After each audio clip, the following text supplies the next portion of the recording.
माटी सहित माठियार संपर्क जहाँ सुनार मुदी सुनार चेन सुनार घंटा सहित सुनार संपर्क जहाँ ईश्वर सहित ए प्रत्येक ब्रह्मांडीय वस्तुर संपर्क सेया। ईश्वर हेले अस्तित्व जेमती आमे कहिबा बोतल अच्छी इटा अच्छी घर अच्छी मनुष्यर शरीर अच्छी ताले सबु जगार ए अच्छीटा साधारण रोची ए अच्छी को अस्तित्व कहा जाए।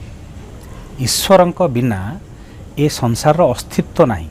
ईश्वर ए संसार को अस्तित्व देइछंती। कहिबा को गले ए संसार माया व्यतीत किछि नुह।